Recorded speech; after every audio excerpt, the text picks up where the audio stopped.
Hello dear students, देखो आज हम स्टार्ट करने वाले अपना नया चैप्टर। इसका नाम है liquid solutions. 12th class physical chemistry का ये भी एक बहुत ही इंपॉर्टेंट चैप्टर है।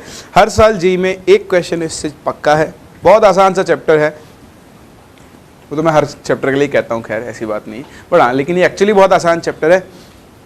और अगेन वही छोटी छोटी चीज़ों का आपको ध्यान रखना है।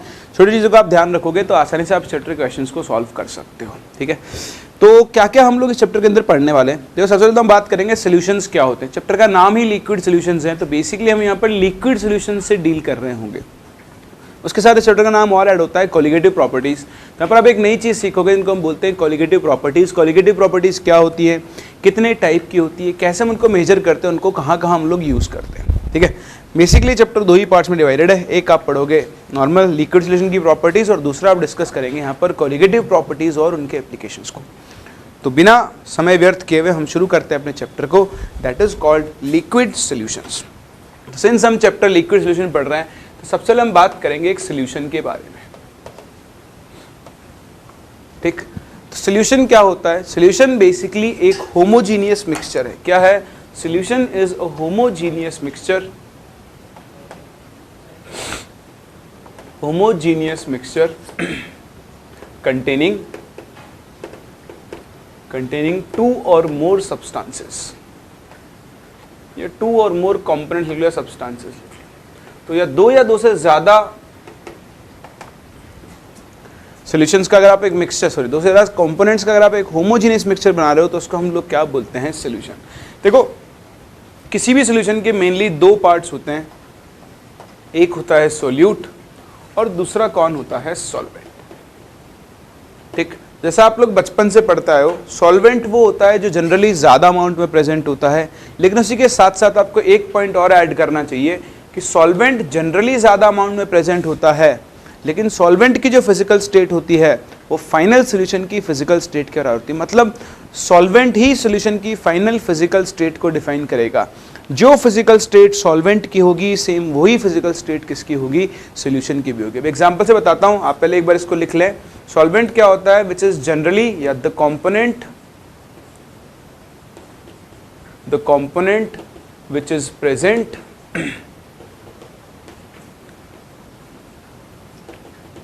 in larger quantity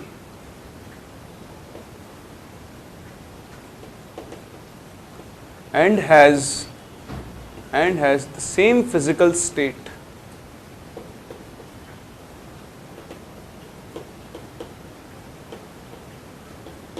as that of the final solution। ठीक है, जैसे आपको एग्जांपल दूं, शुगर प्लस वाटर। ठीक है, तो आप शुगर को जब वाटर में मिक्स करते हो तो बताओ शुगर खुद कैसी होती है, सॉलिड, प्लस वाटर कैसा होता है, लिक्विड। बताओ फाइनल सॉल्यूशन जो होता है वो सॉल्यूशन नेचर में कैसा होता है, लिक्विड होता है। कभी ऐसा है शुगर को पानी में डालो और सॉलिड सॉल्यूशन बनाओ, नहीं बनाना, लिक्विड होता है। तो अब इररेस्पेक्टिव ऑफ अमाउंट, क्या इररेस्पेक्टिव ऑफ अमाउंट, कितना भी अमाउंट ले लो, यहां पर वाटर किसकी तरह काम करेगा, सॉल्वेंट, और शुगर किसकी तरह काम करेगा, सोल्यूट। क्यों, क्योंकि फाइनल सॉल्यूशन की फिजिकल स्टेट क्या है, लिक्विड। तो अगर आपने लिक्विड सॉलिड को मिक्स किया है तो लिक्विड ही यहां पर क्या होगा, सॉल्वेंट होगा, सॉलिड हमेशा क्या होगा, सोल्यूट। अब आप चाहे 5 ग्राम शुगर ले लो और 100 ml वाटर ले लो, या फिर आप 500 किलो शुगर ले लो और 100 ml वाटर ले लो, कोई फर्क नहीं पड़ता। यहाँ पर सॉल्वेंट कौन होगा, वाटर ही होगा। तो आप ये जो स्मॉलर अमाउंट वाली और लार्जर अमाउंट वाली डेफिनेशन लगाते हो, ये हम तब लगाते हैं जब दोनों की फिजिकल स्टेट क्या हो, सेम। फॉर एग्जाम्पल मैं आपसे कहूँ, ऐसे एग्जाम्पल ले रहा हूँ, वैसे तो हम मोल्स से और मोल फ्रैक्शन से कैलकुलेट करते हैं, बट इन जनरल बात कर रहा हूँ। 10 ml इथेनॉल और 100 ml वाटर, बताओ कौन सोल्यूट कौन सॉल्वेंट। तो देखो इथेनॉल भी लिक्विड, वाटर भी लिक्विड, और जो फाइनल सॉल्यूशन बनेगा वो भी कैसा होगा, लिक्विड। तो अब सब कुछ किस पे डिपेंड करेगा, अमाउंट पे। जिसका अमाउंट ज्यादा वो किसकी तरह काम करेगा, सॉल्वेंट, जिसका अमाउंट कम बताओ वो किसकी तरह काम करेगा, सोल्यूट। अगर आप उल्टा कर दो, पटियाला बना दो, 10 ml H2O और मान लो 90 ml इथेनॉल, तो पटियाले से भी ज़्यादा हो गया ना। कोई बात नहीं। खैर अब बताएं किसका अमाउंट ज़्यादा है। तो इथेनॉल किसकी तरह काम कर रहा होगा, सॉल्वेंट, और वाटर आपका इसी तरह काम कर रहा होगा यहाँ पर सोल्यूट। तो जब फिजिकल स्टेट सेम होती है तब अब अमाउंट से बात करते हो, अदरवाइज अगर फिजिकल स्टेट सेम नहीं है तो सॉल्वेंट वो कंपोनेंट होता है जो फाइनल सॉल्यूशन की फिजिकल स्टेट को डिफाइन करता है। कर सकते हैं, ये तो ये पहली बेसिक सी बात सोल्यूट सॉल्वेंट के बारे में, ठीक है। दूसरी चीज़, law of conservation of mass. कोई भी सॉल्यूशन के जो दो कंपोनेंट होते हैं उनके मासेस का आप सम कर दो तो बताओ मास ऑफ सोल्यूट और मास ऑफ सॉल्वेंट हमेशा कितना आएगा, मास ऑफ सॉल्यूशन के बराबर। एक चीज़ तो ये। दूसरा, आप लोगों ने 11th क्लास में कंसंट्रेशन टर्म्स पढ़े थे, वहाँ पर हम एक टर्म पढ़ते थे मोल फ्रैक्शन। तो ये भी हम लोग सीख चुके हैं कि किसी भी मिक्सचर के अंदर जितने भी कंपोनेंट्स हैं, बताओ उनकी मोल फ्रैक्शन का सम हमेशा कितना होता है, 1। याद है? यहाँ पर कई बार आपको मोलैरिटी और मोलैलिटी को रिलेट करना पड़ सकता है, तो मैं आपको एक सिंपल सा रिलेशन याद करवा दूँ जो हम पहले भी पढ़ चुके हैं। मोलैरिटी और मोलैरिटी को आप रिलेट कर सकते हो ऐसे, 1000 m upon 1000 d minus m into molar mass of solute. अगर आपको यहाँ ज़रूरत पड़ जाए, टर्म्स का सिग्निफिकेंस पता होना बहुत ज़रूरी है। यहाँ पर जो कैपिटल M है ये होती है मोलैरिटी, तो कैपिटल M तो क्या है, मोलैरिटी ऑफ सॉल्यूशन है। ये जो M सॉल्यूट लिखा हुआ है ये basically molar mass of solute है। क्या है, मोलर मास ऑफ सॉल्यूट है, जो कि किस में लिखा जाता है, ग्राम्स में, ठीक। तीसरी चीज D जो है this D is basically density of solution, और डेंसिटी ऑफ सॉल्यूशन जो लिखी जाती है वो किस में लिखी जाती है, यहाँ पर ग्राम पर मिलीलीटर्स। देखें, आपको कोई भी फॉर्मूला जब याद हो तो वो विद यूनिट्स याद होना चाहिए, क्योंकि अधूरा रह जाता है फॉर्मूला। कई बार क्या होता है, यूनिट्स में खेल जाता है आपके साथ, तो यूनिट्स याद रखना बहुत इंपॉर्टेंट है। कभी भी आप कोई भी फॉर्मूला याद करो, फिजिक्स में, केमिस्ट्री में, मैथ्स में तो यूनिट की जरूरत होती नहीं क्योंकि, है ना। तो फिजिक्स में और केमिस्ट्री में जब भी आप कोई फॉर्मूला याद करो तो इस चीज़ पे फोकस करें कि भाई जो आप टर्म लिख रहे हो साथ में उसकी यूनिट्स क्या हैं। ये ना छोटी छोटी चीज़ें होती हैं लेकिन ये बहुत काम में आती हैं। चलो, ये तो वो चीज़ें थी जो आपको पता होनी चाहिए, ठीक। हम बात कर रहे हैं, हमारे चैप्टर का नाम है लिक्विड सॉल्यूशन। तो बताओ लिक्विड सॉल्यूशन का मतलब क्या है? नहीं, जो फाइनल सॉल्यूशन बनने वाला है वो कैसा होगा, नेचर में लिक्विड। तो अगर आपका फाइनल सॉल्यूशन लिक्विड है तो ये एक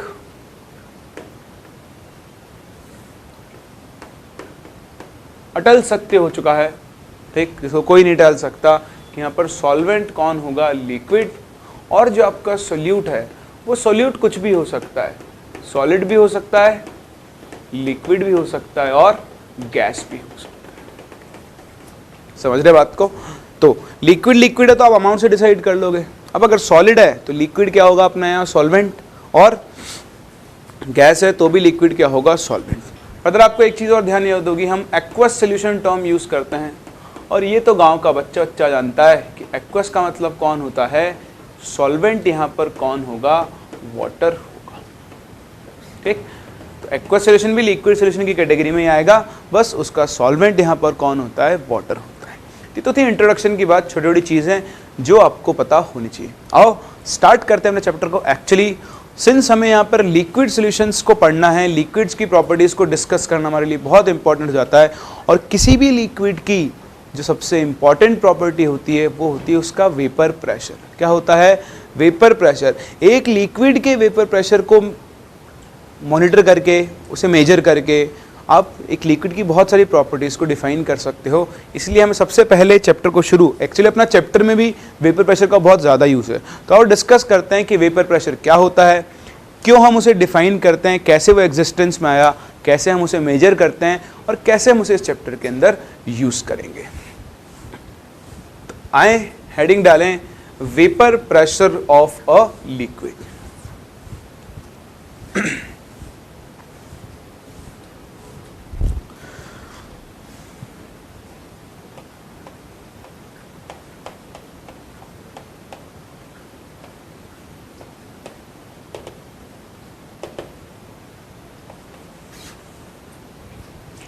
तो देखो कैसे आया वेपर प्रेशर एग्जिस्टेंस में, पहले उसकी बात करते हैं। तो उसके लिए मुझे एक छोटा सा सेटअप बनाना पड़ेगा। सेटअप इज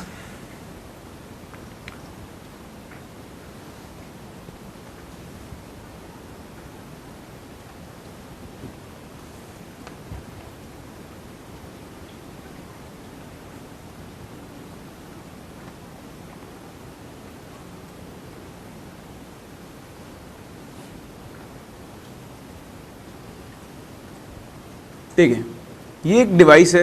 क्या आप इस डिवाइस का नाम जानते हैं? इस डिवाइस को हम बोलते हैं मैनोमीटर। क्या बोलते हैं? मैनोमीटर। तो ये एक मैनोमीटर है। इस मैनोमीटर को मैंने क्या किया है, एक लिक्विड के साथ कांटेक्ट में रख दिया है। तो यहाँ पर एक लिक्विड फिल कर दिया है मैंने।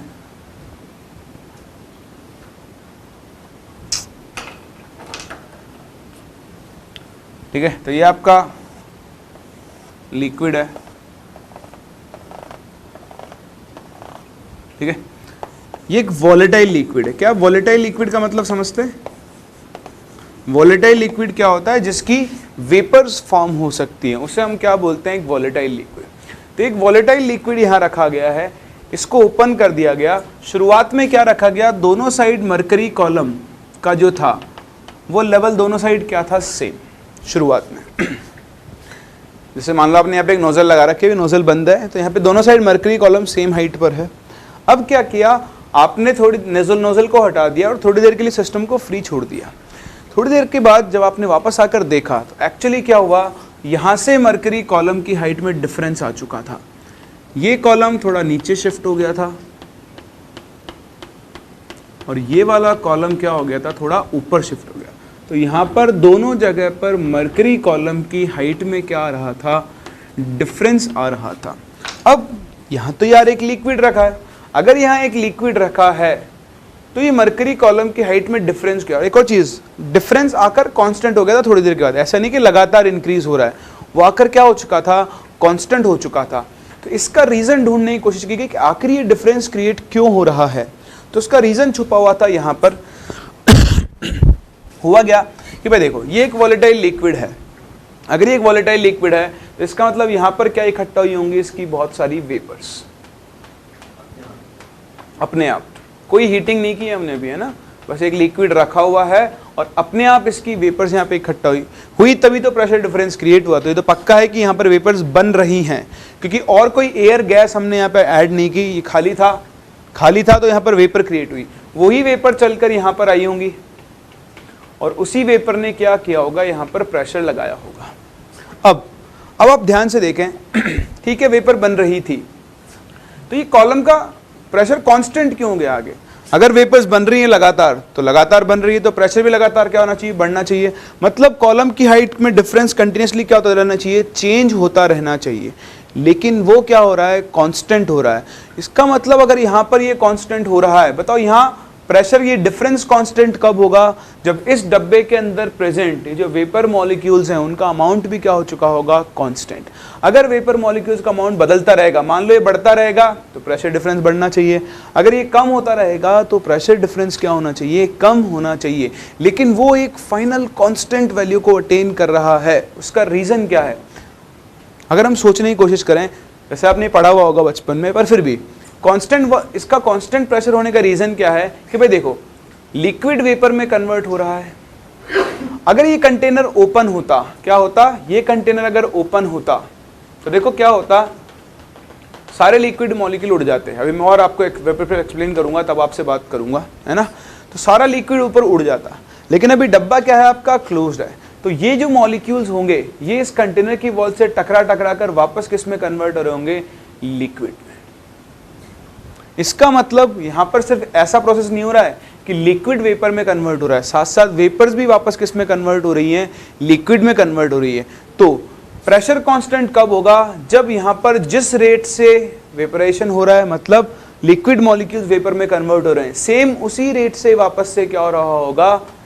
वेपर मॉलिक्यूल्स भी किस में कन्वर्ट हो रहे होंगे? लिक्विड में। मान लो 5 मॉलिक्यूल्स पर सेकंड वेपर में कन्वर्ट हो रहे हैं और 5 मॉलिक्यूल्स पर सेकंड ही वापस से लिक्विड में कन्वर्ट हो रहे हैं। बताओ यहाँ पर वेपर के मॉलिक्यूल्स का नंबर क्या हो जाएगा, कांस्टेंट, और इसी वजह से यहाँ पर प्रेशर क्या हो रहा है, कांस्टेंट हो रहा है। बोलो बात समझ में आती है। तो ये जो कंडीशन आती है उसे हम क्या बोलते हैं, इक्विलिब्रियम। क्या बोलते हैं, इक्विलिब्रियम। इस कंडीशन में ये जो प्रेशर आप मेजर कर रहे हो, इसी प्रेशर को हम लोग क्या बोलते हैं, वेपर प्रेशर ऑफ लिक्विड बोलते हैं। मान लो ये आ गया 20 mmHg, तो इस गिवन कंडीशन पे इस लिक्विड का वेपर प्रेशर कितना होगा, 20 mmHg होगा। बोलो बात समझ में आती है। फर्दर जो मैं आपसे कह रहा था, देखो प्रोसेस की बात करते हैं। होता क्या है, अगर हम लिक्विड के लिए बात करें तो लिक्विड के अंदर एक प्रोसेस होता है इवेपोरेशन। क्या होता है, इवेपोरेशन। देखो दो चीज़ होती है कि इवेपोरेशन होता है और एक वेपराइजेशन होता है, दोनों अलग अलग होते हैं। वेपरेशन क्या होता है, बॉइलिंग पॉइंट के ऊपर होता है, लेकिन बॉइलिंग पॉइंट के नीचे हमेशा क्या होता है, इवेपोरेशन होता है। क्यों होता है इवेपोरेशन, उसको समझने की कोशिश करते हैं। तो देखो उसके लिए हम क्या करते हैं, एक और कंटेनर लेते हैं, ठीक है। ये कंटेनर है, इसमें आपने एक लिक्विड भर दिया,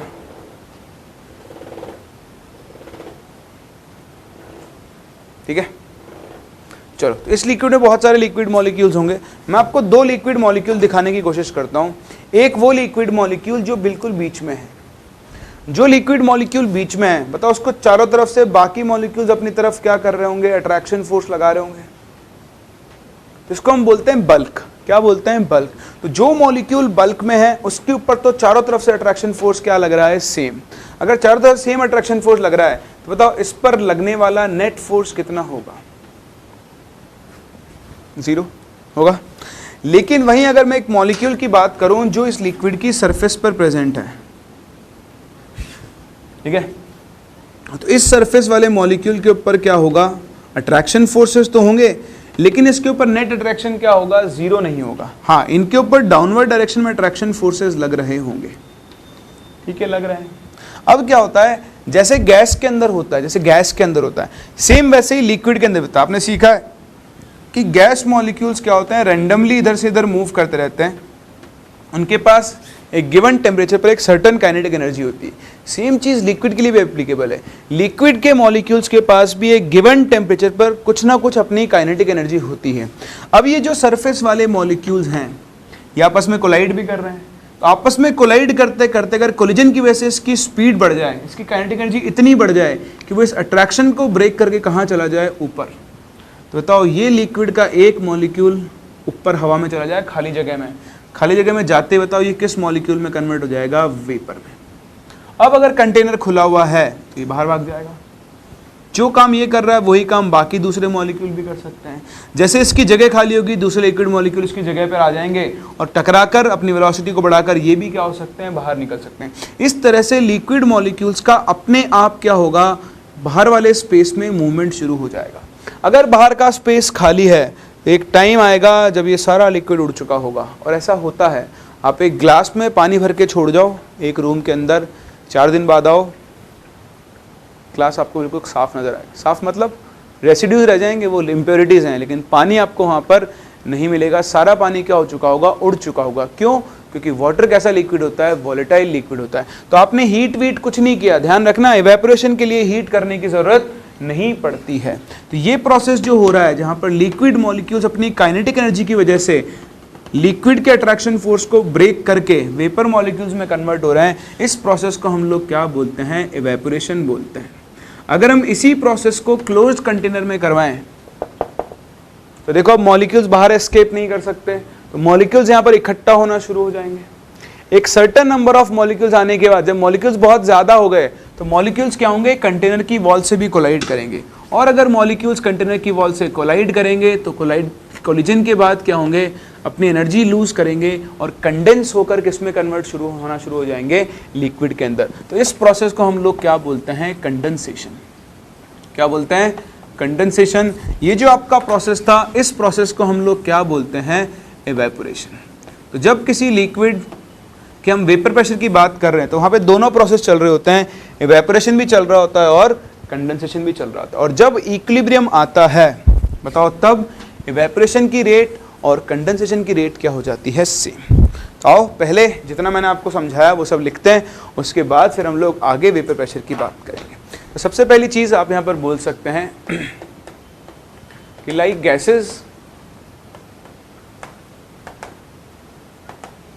liquid molecules also have certain kinetic energy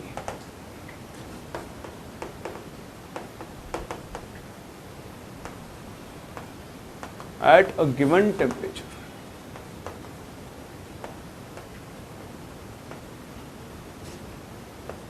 So, ठीक है, मैं काम से लिख रहा हूँ सबको आपको. So the liquids, sorry, not the liquids, so the molecules present.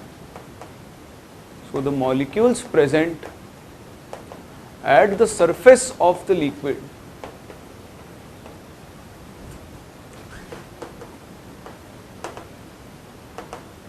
बताओ, जो मॉलिक्यूल सरफेस पे प्रेजेंट है उनके लिए क्या होता है? If they have sufficient kinetic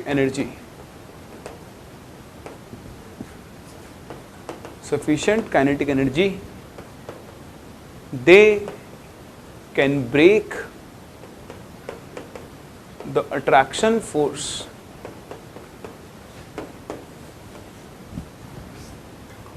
of other molecules and escape into the empty space above liquid.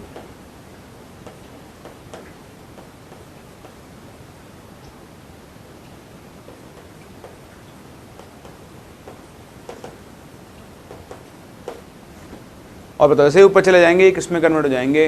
And get converted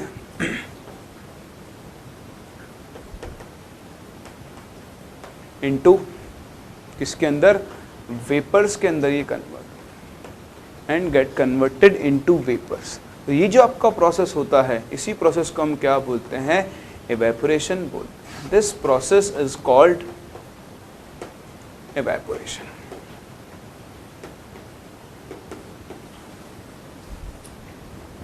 तो इस तरह से एक लिक्विड बिना हीट किए, ध्यान रखना हम यहाँ हीटिंग वीटिंग कुछ नहीं कर रहे हैं, एक गिवन टेम्परेचर पर बिना हीट किए भी लिक्विड वेपर्स में कन्वर्ट होता है. फॉर एग्जांपल, अगर मैं आपसे कहूँ कि मेरे पास ये पानी की बोतल है और मैं आपसे पूछूं कि इस बोतल में खाली जगह है, क्या यहाँ पर वाटर वेपर्स होंगी? तो आप बोलोगे हाँ बिल्कुल होगी, हमेशा होगी. क्यों? क्योंकि वाटर कैसा लिक्विड है? वॉलेटाइल लिक्विड है. आपको दिख नहीं रही है क्योंकि वाटर वेपर्स का कलर नहीं होता. अगर वाटर वेपर ब्लैक कलर की होती ना तो आपको यहाँ पर हल्का हल्का ब्लैक कलर भी दिखाई दे सकता था. वो डिपेंड करता है अमाउंट वाटर वेपर्स का ज़्यादा है या फिर कम है. लेकिन हाँ, हर जगह जहाँ पानी है उसकी सरफेस के ऊपर क्या प्रेजेंट होंगी? वेपर ज़रूर प्रेजेंट होंगी, क्योंकि इवेपोरेशन चलता रहता है. बात समझ में आई? दूसरा, अगर मैं आपसे इवेपोरेशन की कुछ प्रॉपर्टीज़ की बात करूँ तो आप ध्यान रखना, इवेपोरेशन एक सरफेस फिनोमिना है. क्या है? इवेपोरेशन एक सरफेस फिनोमिना है. अब यहाँ पे लिखें, evaporation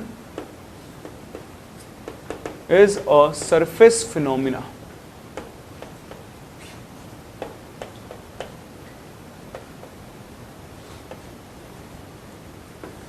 That is, it depends on surface area and surface structure.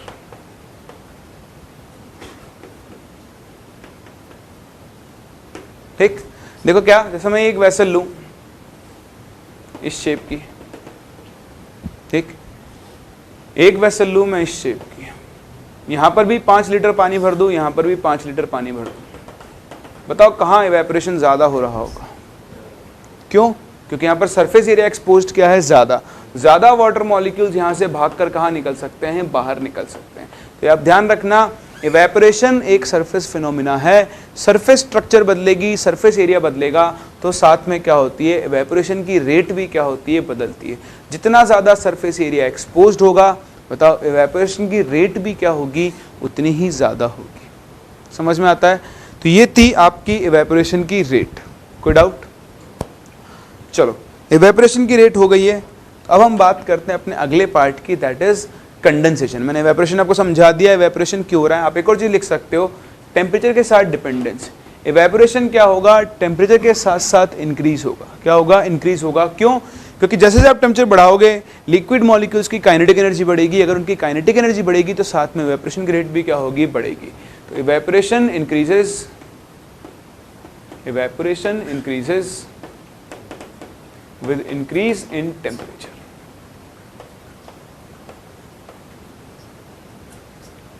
As the fraction of molecules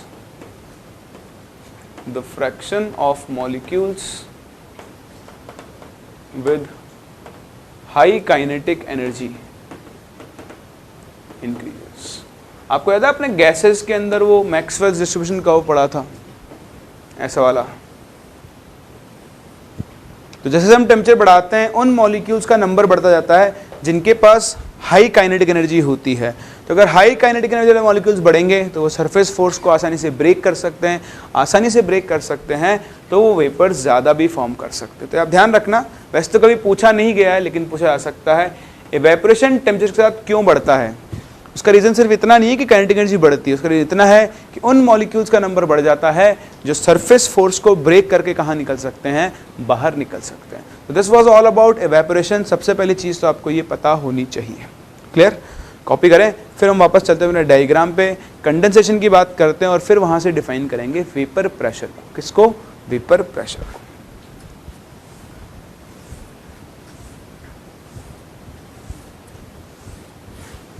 हो गया?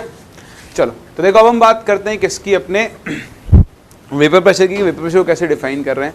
तो अगर हम इस कंटेनर में बात करें तो देखो शुरुआत में तो क्या होता है, इवेपोरेशन हो रहा होता है, इसको हमने वहाँ पर डिस्कस कर लिया है। आगे हम बात कर सकते हैं कि कंडेंसेशन कैसे हो रहा होगा। तो in a closed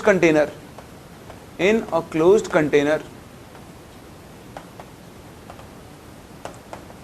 the vapour molecules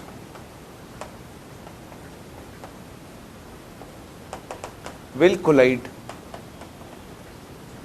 with the walls of container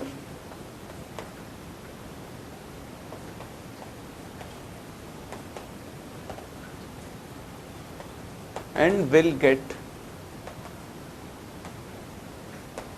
converted to liquid causing condensation। देखो मैं सब आपको इसलिए लिखवा रहा हूँ क्योंकि ये बेसिक चीज़ें होती हैं जिनको सब लोग स्किप कर देते हैं, लेकिन कुछ लोगों को ये बेसिक चीज़ें भी नहीं पता होती है। तो ये पता होना बहुत ज़रूरी है, तभी आप एक्चुअली वेपर प्रेशर की फील ले पाओगे। तो होगा क्या, अगर हम इनिशियल कंडीशंस पे बात कर रहे हैं तो इनिशियली तो क्या होगा, इनिशियली जब लिक्विड को आप ऑब्जर्व कर रहे हो तो रेट ऑफ इवेपोरेशन जो होगी, बताओ वो रेट ऑफ कंडेंसेशन से क्या होगी, ज़्यादा होगी। लेकिन जैसे जैसे टाइम पास होता जाएगा, जितने ज़्यादा लिक्विड मॉलिक्यूल्स वेपर के अंदर कन्वर्ट हो जाएंगे, यहाँ वेपर्स उतनी ज़्यादा इकट्ठी होती जाएंगी और फिर वो कंटेनर की वॉल से कोलाइड करके लिक्विड में कन्वर्ट होना शुरू कर देगी। यानी धीरे धीरे रेट ऑफ कंडेंसेशन भी क्या होती जाएगी, बढ़ती जाएगी। एक टाइम ऐसा आएगा जब सिस्टम में क्या आ जाएगा, इक्विलिब्रियम। क्या हो जाएगा, इक्विलिब्रियम। मतलब जो आपका लिक्विड है और वेपर किस में आ चुके हैं, इक्विलिब्रियम में आ चुके हैं। इक्विलिब्रियम कंडीशन पर क्या होगी, जो रेट ऑफ इवेपोरेशन है, बताओ वो किसके इक्वल हो जाएगी, रेट ऑफ कंडेंसेशन के इक्वल हो जाएगी। और जब rate of evaporation rate of condensation के इक्वल हो गई, उसका मतलब ये है कि अब जितने मॉलिक्यूल्स इवेपोरेट हो रहे हैं उतने ही मॉलिक्यूल्स वापस से क्या हो रहे होंगे, कंडेंस। तो अब यहाँ पर आओ, मान लो अभी 100 मॉलिक्यूल्स इकट्ठा हो गए और इक्विलिब्रियम आ गया। अब अगर हर सेकंड 5 मॉलिक्यूल इवेपोरेट हो रहे हैं तो 5 मॉलिक्यूल ही वापस से क्या हो रहे होंगे, कंडेंस भी हो रहे होंगे।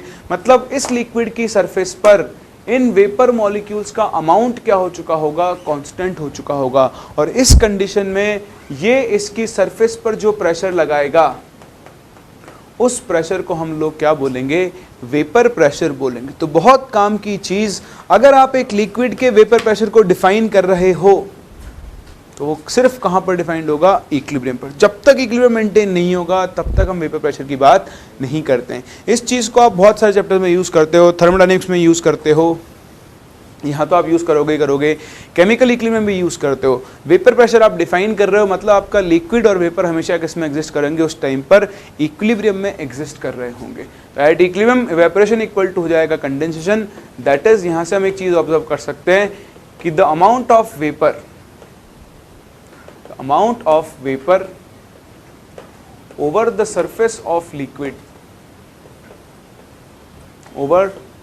surface of liquid at this condition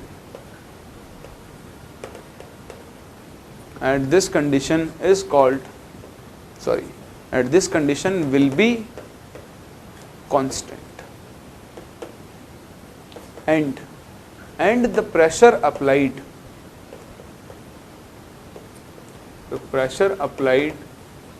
by the vapors of a liquid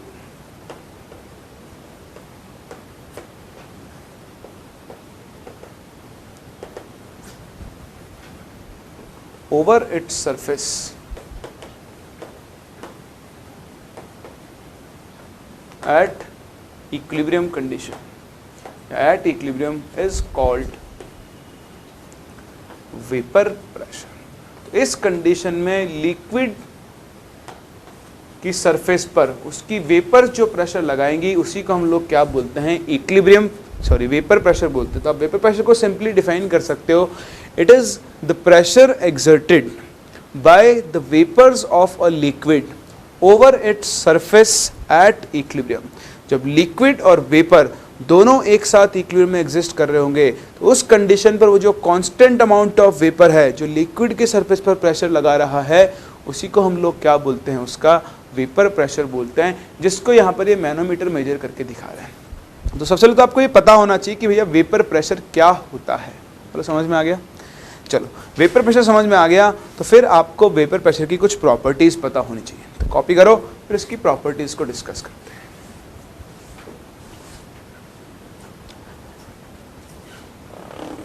तो देखो वेपर प्रेशर के बारे में सबसे इंपॉर्टेंट कुछ पॉइंट्स जो आपको पता होने चाहिए। सबसे पहला पॉइंट यहाँ पे आप लिखें कि vapour pressure is not a surface phenomena. सबसे पहली चीज, जैसे आपने देखा था इवेपोरेशन सरफेस फिनोमिना है, ये सरफेस फिनोमिना नहीं है। इसका मतलब क्या? इसका मतलब ये कि vapour pressure does not depend on, किस चीज पर डिपेंड नहीं करता है। पहला, अमाउंट ऑफ लिक्विड, आप कितना भी अमाउंट ऑफ लिक्विड ले लो। दूसरा, size and shape of vessel, किसी भी साइज का किसी भी शेप का आप वेसल ले लो, वेपर प्रेशर उस पर डिपेंड नहीं करता। तो आप ध्यान रखें, वेपर प्रेशर ना तो अमाउंट ऑफ लिक्विड पे डिपेंड करेगा, ना ही साइज एंड शेप पर डिपेंड करेगा।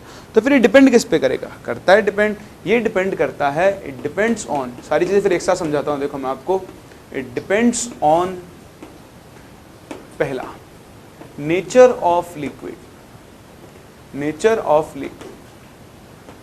लिक्विड पर कैसे? Vapour pressure will be inversely proportional to intermolecular forces. जिस लिक्विड के इंटरमॉलिक्यूलर फोर्सेस जितने ज़्यादा होंगे गिवन प्रेशर पर, उसका वेपर प्रेशर क्या होगा? उतना ही कम, क्योंकि स्ट्रॉन्ग इंटरमॉलिक्यूलर फोर्सेस होंगे तो लिक्विड वेपर में कन्वर्ट आसानी से नहीं हो पाएगा, काइनेटिक एनर्जी ज़्यादा चाहिए होगी फोर्स को ब्रेक करने के लिए। और दूसरा, ये किस पे डिपेंड करता है? टेम्परेचर। टेम्परेचर पर कैसे डिपेंड करता है वो भी हम अलग से डिस्कस करेंगे, बट इंपॉर्टेंट चीज़ ये है कि किसी भी लिक्विड का जो वेपर प्रेशर होता है वो उस लिक्विड की अपनी कैरेक्टरिस्टिक प्रॉपर्टी है। एक लिक्विड का एक गिवन टेम्परेचर पर एक ही वेपर प्रेशर होगा। दो अलग अलग लिक्विड है तो ऑब्वियसली दोनों का वेपर प्रेशर क्या होगा? अलग अलग होगा। हाँ, ऐसा भी हो सकता है कोई दो लिक्विड्स का वेपर प्रेशर सेम हो, उसमें कोई रिस्ट्रिक्शन नहीं है, बट हमेशा ऐसा हो वो ज़रूरी नहीं है। इंपॉर्टेंट चीज़ जो मैंने आपसे कही कि अमाउंट ऑफ लिक्विड, कहने का मतलब मेरा ये है कि आप, ये एक वेसल है, ये सेम दूसरी वेसल है, ठीक है, दिखने में अलग लग रही है पर है दोनों सेम मान लो। इसमें आप 5 लीटर पानी भरो, इसमें आप 500 लीटर पानी भरो। अगर दोनों का टेम्परेचर सेम है तो यहाँ पर वाटर का वेपर प्रेशर भी क्या होगा? सेम। आप चाहे ग्लास में पानी ले लो 25 डिग्री सेल्सियस पर, उसका वेपर प्रेशर नाप लो, और आप एक समुंदर के ऊपर खड़े हो जाओ, पर ध्यान रखना सिर्फ प्योर पानी होना चाहिए, प्योर पानी, इम्प्योरिटीज़ की बात नहीं कर रहा हूँ मैं उसके अंदर। तो अगर समुंदर का पानी प्योर पानी है, सिर्फ प्योर वाटर ही है, तो वहाँ का वेपर प्रेशर और आपके हाथ में जो ग्लास है उसके ऊपर का वेपर प्रेशर दोनों क्या होंगे? हमेशा सेम होंगे। तो पहली चीज़, सरफेस एरिया पर डिपेंड नहीं करता है, सरफेस एरिया चाहे कम हो चाहे ज़्यादा हो। क्यों नहीं डिपेंड करता? भाई बहुत आसान सी बात है।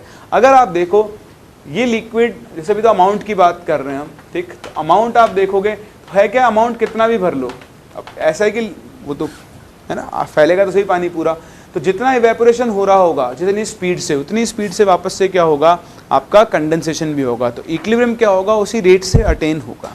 ठीक, इसलिए क्या होता है, ये अमाउंट ऑफ लिक्विड पे डिपेंड नहीं करता। साइज ऑफ वेसल, आप चाहे ये वेसल लो, आप चाहे ये वेसल लो, आप चाहे ये वेसल लो, या आप चाहे कैसी भी वेसल ले लो, अगर टेम्परेचर सेम है तीनों वेसल में वेपर प्रेशर की वैल्यू भी क्या आएगी, सेम आएगी।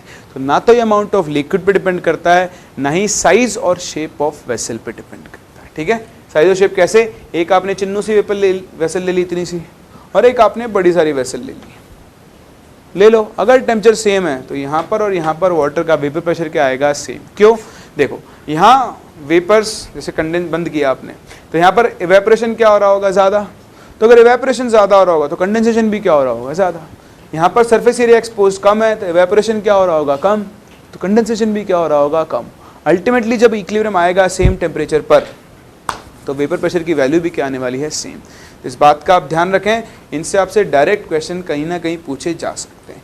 तो ये तो बात हुई वेपर प्रेशर इन चीज़ों पर डिपेंड नहीं करता है। फिर जो सबसे इंपॉर्टेंट फैक्टर है जिस पर वेपर प्रेशर डिपेंड करता है वो क्या होता है, आपका टेम्परेचर। तो आओ डिस्कस करते हैं कि कैसे एक लिक्विड का वेपर प्रेशर टेम्परेचर पर डिपेंड करता है।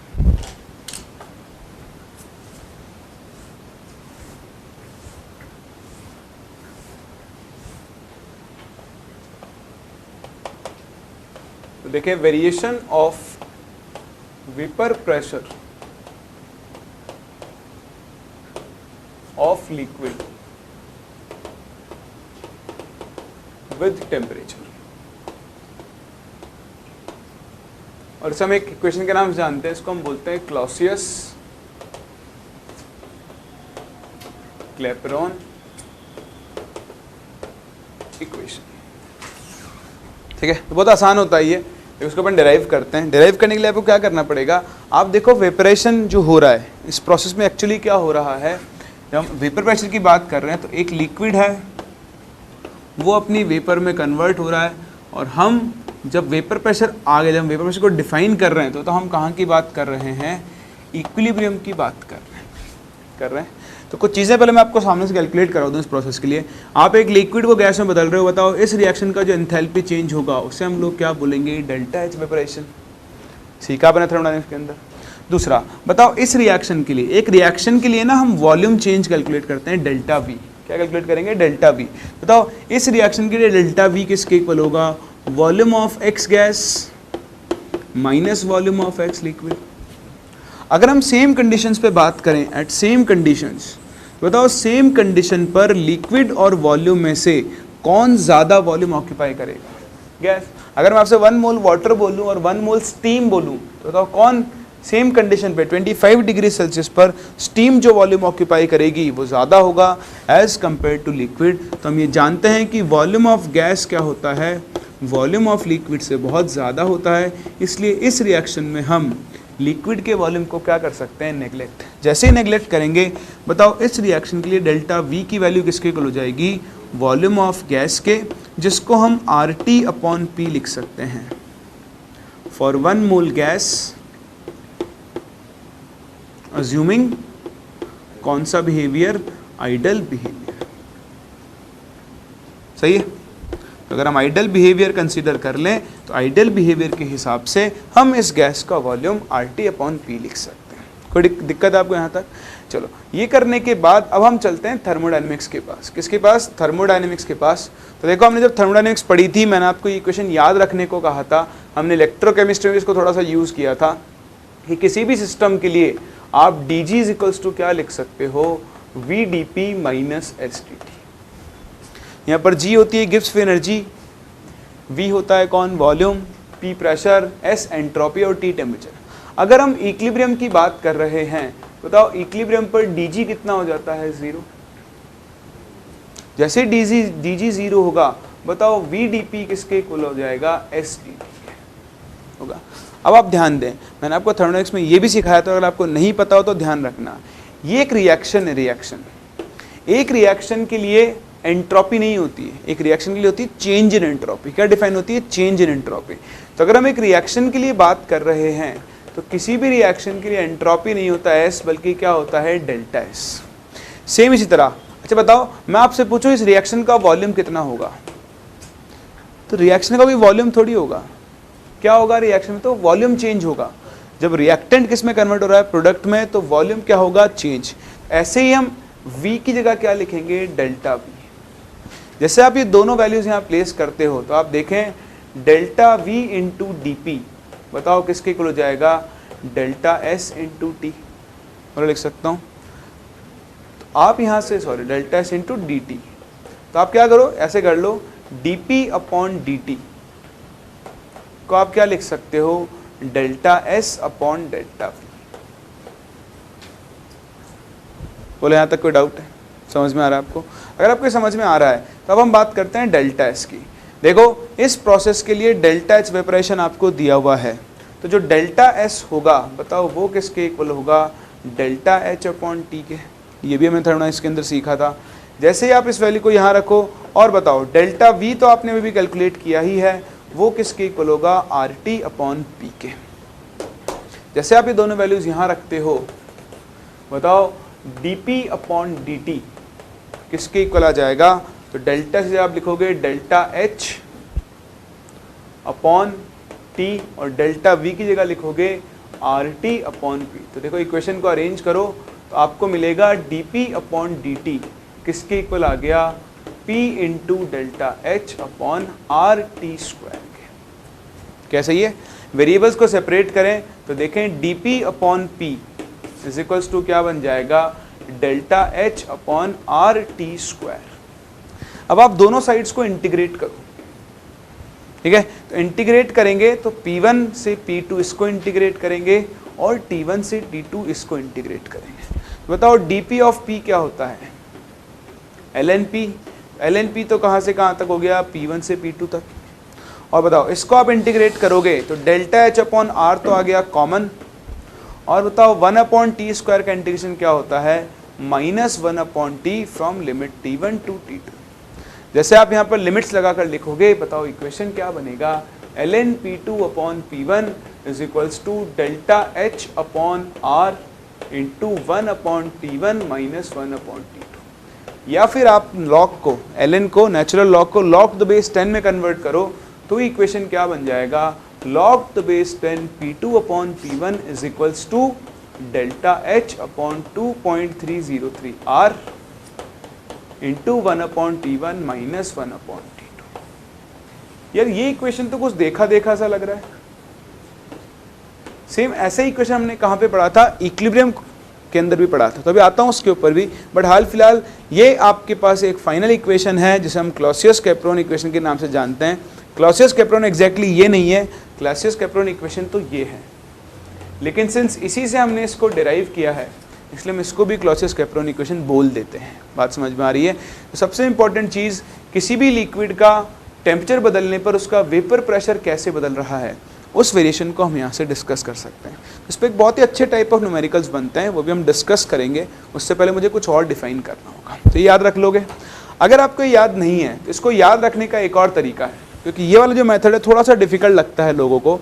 तो आप याद करो, जब आपने केमिकल इक्विलिब्रियम पढ़ा था तो वहाँ पे इक्विलिब्रियम कांस्टेंट का हमने टेम्परेचर के साथ वेरिएशन पढ़ा था, जो एग्जैक्टली यही दिखता है, 1 upon T1 minus 1 upon T2। बस डिफरेंस क्या है, इक्विलिब्रियम कांस्टेंट की जगह यहाँ पर वेपर प्रेशर आ गया है। तो उसका भी रीज़न है, देखो क्या, जब आप X लिक्विड से X गैस बना रहे हो, वेपर प्रेशर हम डिफाइन कर रहे हैं, तो सिस्टम कहाँ पर होगा, इक्विलिब्रियम पर।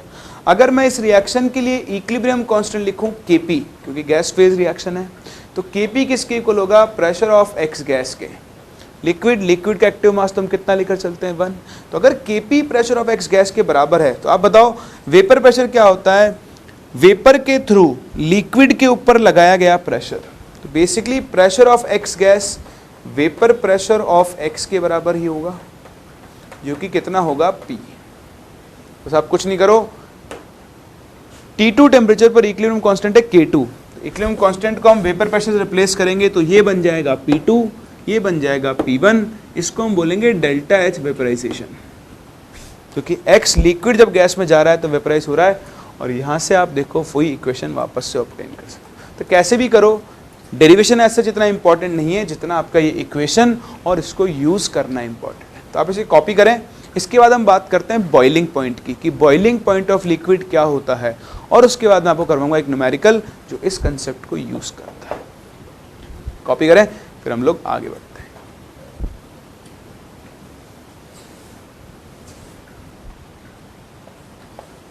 तो देखो, अब अगर हमने वेपर प्रेशर डिफाइन कर लिया है, तो हम इस स्टेज पर आ चुके हैं कि हम एक लिक्विड के बॉइलिंग पॉइंट को डिफाइन कर सकें। देखो, भूल जाना ये डेफिनेशन कि बॉइलिंग पॉइंट वो टेम्परेचर होता है जहाँ पर एक लिक्विड बॉइल होता है। ये तो कोई आर्ट्स का स्टूडेंट भी बता देगा, कॉमर्स का भी बता देगा, जिसने नहीं पढ़ेगी ना वो भी बता देगा, जो सब इंग्लिश भी पढ़ता हो। ठीक है, आप साइंस के स्टूडेंट हो, आपको इसकी साइंटिफिक लैंग्वेज पता होनी चाहिए, डेफिनेशन वो हमेशा के लिए याद रखना। कई चैप्टर्स में घूमते फिरते आपके यूज़ आती रहेगी। थर्मोडायनेमिक्स में मैंने आपको बताया था, यहाँ भी बता रहा हूँ, किसी भी लिक्विड का बॉइलिंग पॉइंट वो टेम्परेचर होता है जहाँ पर उस लिक्विड का वेपर प्रेशर, क्या वेपर प्रेशर किसके इक्वल हो जाए, एक्सटर्नल प्रेशर के। तो देखो, जैसे सपोज ये आपका लिक्विड है, मान लो बाहर कुछ पी एक्सटर्नल प्रेशर लगा हुआ है, तो आपने लिक्विड रखा, अभी इस लिक्विड की कुछ वेपर्स हैं, से मान लो मैं पिक्चर के आपको दे दूं 2 ATM है, मान लो अभी यहाँ पर वेपर है, तो ये वेपर इकट्ठा हुई और इस वेपर का प्रेशर आया कुछ 0.5 ATM। ठीक है, अभी एक टेम्परेचर है T, मान लो 25 डिग्री सेल्सियस। तो बताओ 25 डिग्री सेल्सियस इसका बॉइलिंग पॉइंट होगा या नहीं? नहीं होगा। क्यों? क्योंकि अभी लिक्विड का वेपर प्रेशर है 0.5, जबकि बाहर का प्रेशर कितना है 2 ATM। तो बताओ बॉइलिंग पॉइंट मतलब इस वेपर प्रेशर को बढ़ाने के लिए आपको क्या करना पड़ेगा? और वेपर्स बनानी पड़ेंगी, और वेपर्स बनाने के लिए इसके नीचे आग लगानी पड़ेगी, मतलब इसको हीट करना पड़ेगा। तो अगर मैं इस लिक्विड को हीट करना शुरू करूंगा तो देखो और ज़्यादा वेपर्स किस में कन्वर्ट होंगी, और ज़्यादा लिक्विड किस में कन्वर्ट होगा, वेपर्स में। यहाँ पर वेपर्स का अमाउंट क्या बनेगा, ज़्यादा। अगर वेपर्स का अमाउंट ज़्यादा बनेगा तो बताओ वेपर प्रेशर भी धीरे धीरे क्या होगा, बढ़ेगा। तो बताओ कब तक वेपर प्रेशर को मैं बढ़ाता रहूँगा, जब तक वो कहाँ नहीं पहुँच जाए 2 ATM। जिस टेम्परेचर पर मान लो 50 डिग्री या मान लो 45 डिग्री सेल्सियस पर इसका प्रेशर बढ़कर 2 ATM पहुँच गया, बताओ 45 डिग्री ही क्या होगा, मेरा बॉइलिंग पॉइंट होगा। तो बॉइलिंग पॉइंट की डेफिनेशन नहीं रटनी है, उसका आपको मतलब समझना है। किसी भी लिक्विड के लिए वो टेम्परेचर जहाँ पर उसका वेपर प्रेशर किसके इक्वल हो जाए, एक्सटर्नल प्रेशर के। तो लिखें इसकी definition, the temperature at which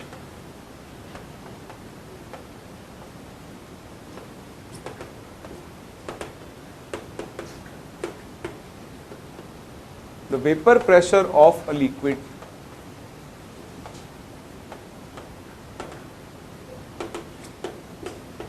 become equal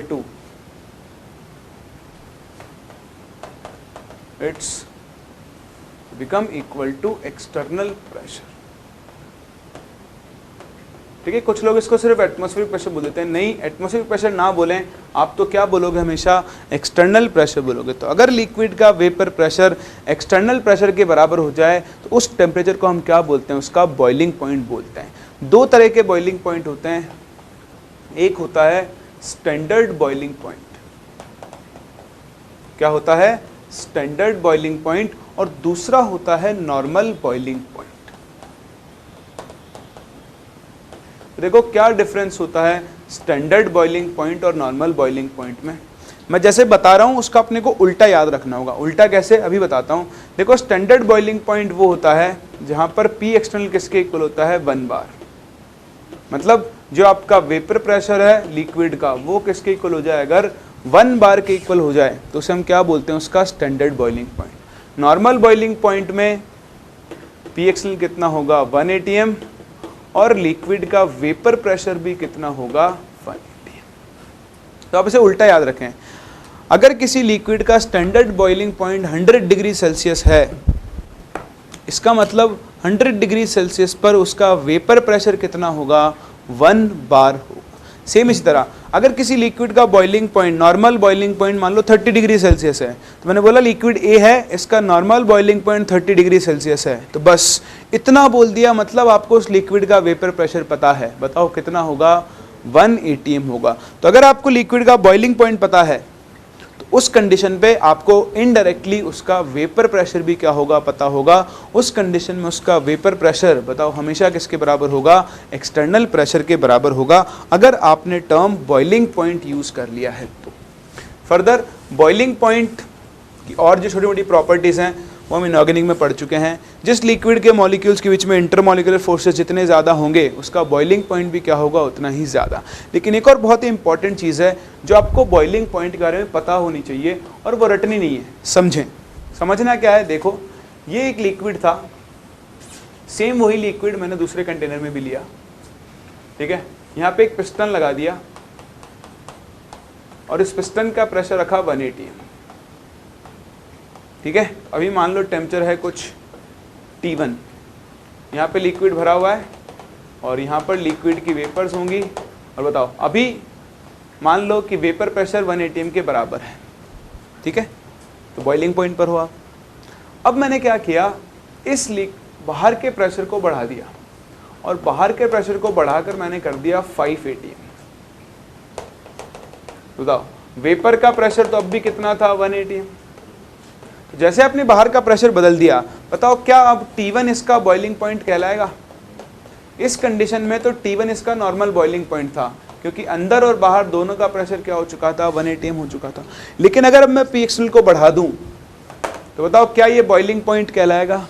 नहीं कहलाएगा ना। अब बताओ क्या करना पड़ेगा, बॉइलिंग पॉइंट पर आने के लिए इसको हीट करना शुरू करना पड़ेगा, मतलब टेम्परेचर बढ़ाओगे, बढ़ाते बढ़ाते मान लो आप T2 टेम्परेचर पर पहुंचे, तब जाकर अंदर और बाहर का प्रेशर क्या हुआ, सेम। सही है। तो आप मुझे बताओ एक्सटर्नल प्रेशर बढ़ाया मैंने तो मुझे टेम्परेचर भी क्या करना पड़ा, बढ़ाना पड़ा। जो नया बॉइलिंग पॉइंट आया बताओ वो पहले वाले से बाद, मतलब पहले वाले के ऊपर आएगा या नीचे? ऊपर आएगा ना, ज़्यादा आएगा ना। तो कहने का मतलब यह है कि जैसे जैसे आप एक लिक्विड, जैसे आप एक्सटर्नल प्रेशर बढ़ाते जाओगे वैसे वैसे क्या होता होगा, लिक्विड का बॉइलिंग पॉइंट भी बढ़ता जाएगा। मान लो एक लिक्विड का वेपर प्रेशर था 0.5 atm, एक बार आपको इसे पहुंचाना है 1 atm और एक बार आपको इसे पहुंचाना है 5 atm। बताओ किस केस में ज़्यादा हीट करना पड़ेगा? जब आपको इसे कहाँ पहुंचाना पड़ रहा है, 5 atm पर पहुंचाना पड़ रहा है। तो ये ध्यान रखें, एक लिक्विड का बॉइलिंग पॉइंट एक्सटर्नल प्रेशर बढ़ाने के साथ साथ हमेशा क्या होता है, बढ़ता है। जैसे जैसे आप एक्सटर्नल प्रेशर बढ़ाते जाओगे वैसे वैसे लिक्विड का बॉइलिंग पॉइंट क्या होता जाएगा, बढ़ता जाएगा। तो ये पॉइंट आप यहाँ पर लिख सकते हैं, ये आपके लिए एग्जाम्पल है, वैसे ज़रूरी नहीं है कॉपी करने की, आपको लैंग्वेज फॉर्म में याद होना बहुत ज़रूरी है कि the boiling point of a liquid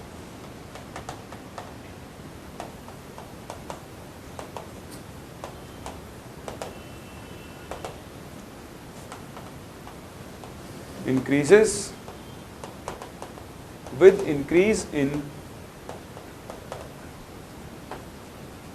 vapor pressure, sorry, external pressure।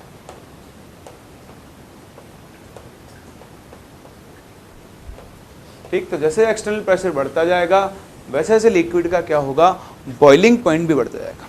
और चलो बात चली है तो एक पॉइंट और मैं आपको बता ही दूं जो अपने इस चैप्टर में बहुत काम में आने वाला है।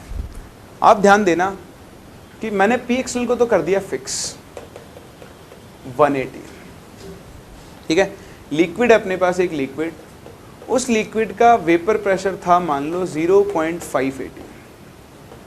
कितना था, 0.5 atm। अब मैंने क्या किया, इसका वेपर प्रेशर डिक्रीज करके कर दिया 0.3 atm, ठीक है। तो मैंने लिक्विड का वेपर प्रेशर कम कर दिया। कैसे कम किया, वो बहुत सारे तरीके हैं, वो भी मैं आपसे डिस्कस करूंगा, वो नेक्स्ट लेक्चर डिस्कस करेंगे अपन।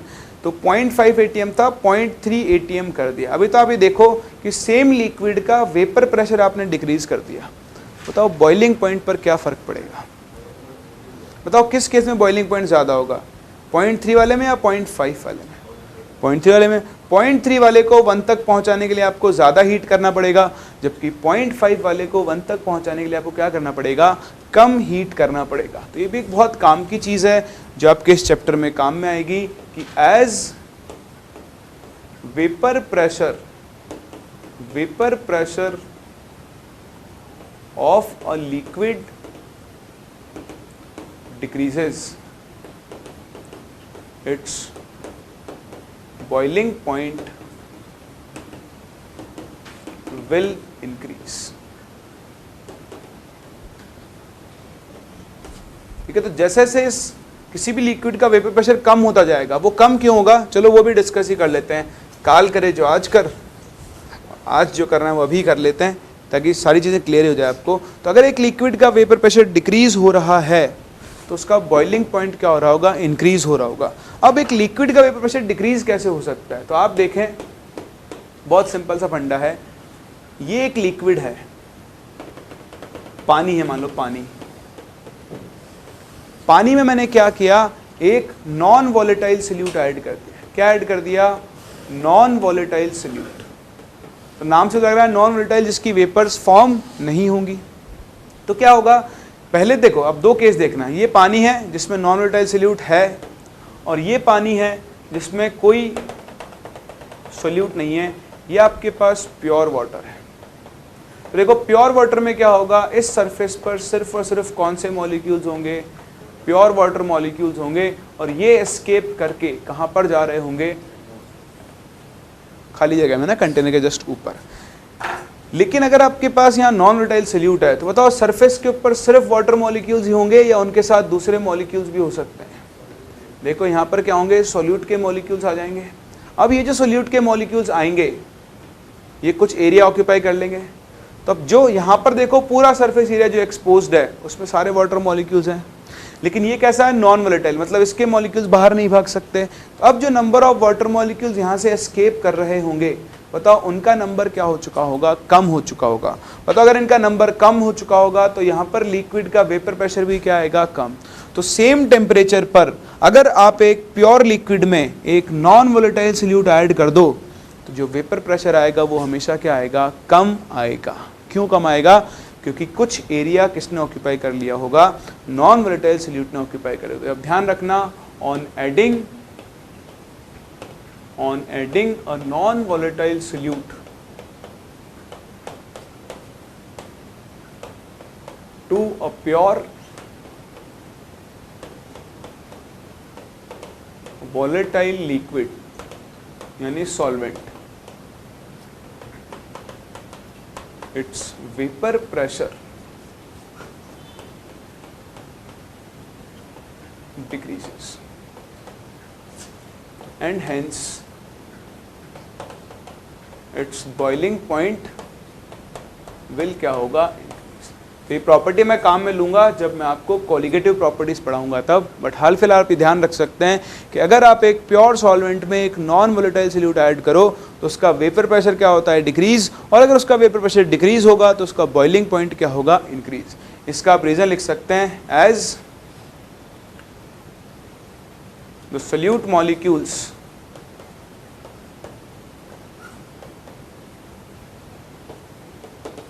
will reduce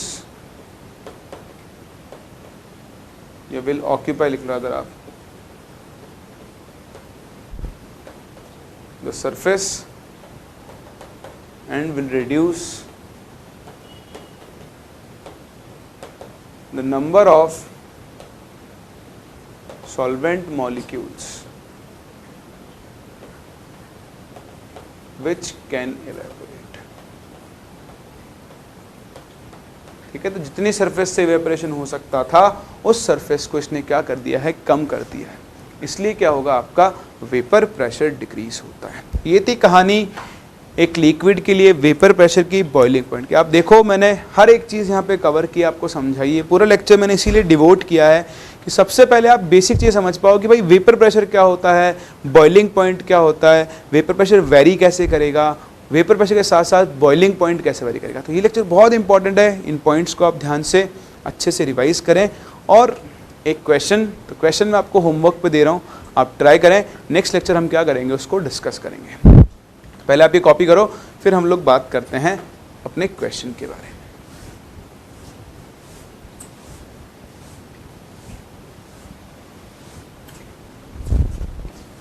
तो देखें, ये आपके लिए गृह कार्य कह रहा है कि the normal boiling point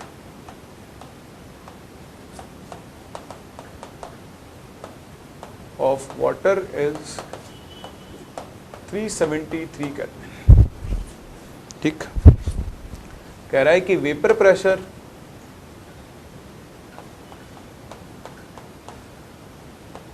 of water at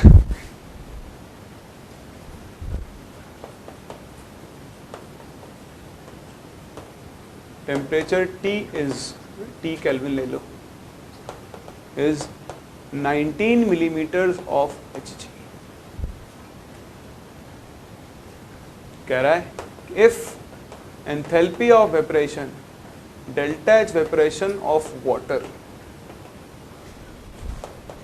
is value आपको दी हुई है 40.67 kilo joule per mole,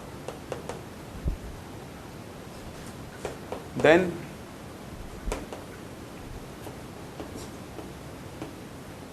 temperature T would be. ठीक है, आपको वैल्यूज दी हुई है। ln2 की वैल्यू आपको 0.3 यूज करनी है और R की वैल्यू आपको 8.3 जूल पर केल्विन पर मोल, और आपको टेम्परेचर T बताना है। मैं आपको ऑप्शंस भी दे देता हूँ। ऑप्शन ए है 250, ऑप्शन बी है 291.4 kelvin, option C is 230 and option D is 290 kelvin. ये आपके पास एक छोटा सा क्वेश्चन है, आप इसे ट्राई करें। जो मैंने आज पढ़ाया उसी के ऊपर बेस्ड क्वेश्चन है, आराम से सॉल्व करें। मुझे पूरी उम्मीद है आप इसका आंसर ले आएंगे। हम मिलते हैं नेक्स्ट क्लास और यहाँ से आगे कंटिन्यू करें।